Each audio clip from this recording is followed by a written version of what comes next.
বিসমিল্লাহির রহমানির রহিম। আসসালামু আলাইকুম ওরহমতুল্লাহি ওবারাকাতুহ। আজকের কবিতার নাম তৃতীয় বিশ্বযুদ্ধের ধামামা, মোহাম্মদ আসাদুল্লাহ ফকির। কম্পিত শহর নগর, আকাশ বাতাস, স্তব্ধ জনতা, ক্ষেপণাস্ত্র ড্রোন মিসাইলের শব্দে দিচ্ছে কোন বার্তা? বিজলির মতো আকাশে উড়ছে মরণাস্ত্র, জমিনে ধ্বংসের স্তূপ, মরছে মানুষ সহস্র। এ যেন তৃতীয় বিশ্বযুদ্ধের দামামা বেজে উঠল, শঙ্কিত সারা বিশ্ব, মধ্যপ্রাচ্য যেন উত্তাল হলো। মরণের কালিমা পড়ে যেন যাচ্ছে যুদ্ধের ময়দানে, প্রতিশোধের নেশায় মরণ খেলা যেন সবার মনে। সবাই এগিয়ে যাচ্ছে তৃতীয় বিশ্বযুদ্ধের ধার প্রান্তে, পারমাণবিক যুদ্ধের ধামামা বেজে গিয়েছে সীমান্তে। কেউ কাউকে দিবে না ছাড়, দেশ হবে পুড়ে ছারকার, অসহায় হবে মানুষ, মরবে হাজারে হাজার।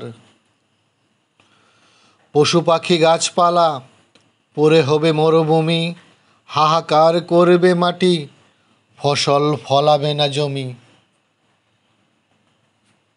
আমেরিকা হবে তৃতীয় বিশ্বযুদ্ধের মূল কারিগর, ইসরায়েল হবে তাদের প্রধান সহচর।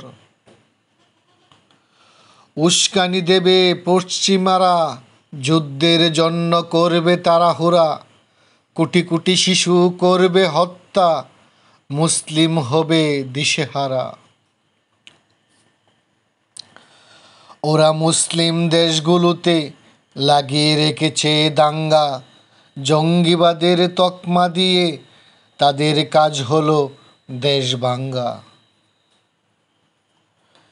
নিজেকে নিয়ে ব্যস্ত মুসলমান, ভাবে না জাতির কথা, মুসলিম শাসকগুলো করছে গোলামি, শুনছে বেঈমানদের কথা।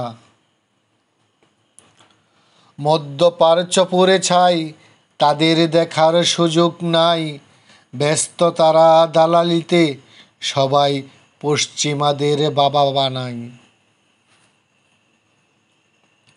মনে রেখো, তৃতীয় বিশ্বযুদ্ধ কোনো দেশ দখল করা না, এটা হবে বিশ্ব থেকে মুছে দিতে চাইবে মুসলমানদের নাম নিশানা। পারমাণবিক বোমার আঘাতে জ্বলসে দিবে মুসলিম দেশগুলো, এটাই ওদের প্রধান টার্গেট। সময় চলে যাচ্ছে, একতা গড়ে তুলো। শুনো হে মুসলিম ভাই, ভয় পাবার সুযোগ নাই, এমন হবে এই জামানায় আল্লাহ রাসূলের বিধানে পাই। মুসলমান যতক্ষণ ছিন্ন থাকবে, শুধু মার খেয়ে যাবে, মার খেতে খেতে একদিন একতা গড়ে তুলবে। এখন সেই সময়, একতা ছাড়া আর কোনো উপায় নাই। সামনে আসছে আমাদের ইমাম মাহদী, ভয় আর নাই। আল্লাহ পাক মুসলিম শক্তিকে এক করে দিন, মতের ভেদাভেদ ভুলে যাবার তৌফিক দিন। তৃতীয় বিশ্বযুদ্ধ নিয়ে আগামীতে দ্বিতীয় পর্ব লিখব ইনশাল্লাহ।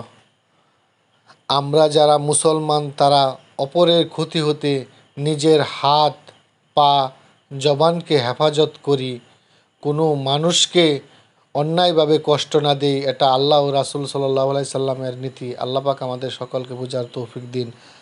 আমিন আমিন। আল্লাহ হাফেজ। আসসালামু আলাইকুম ওয়া রাহমাতুল্লাহ।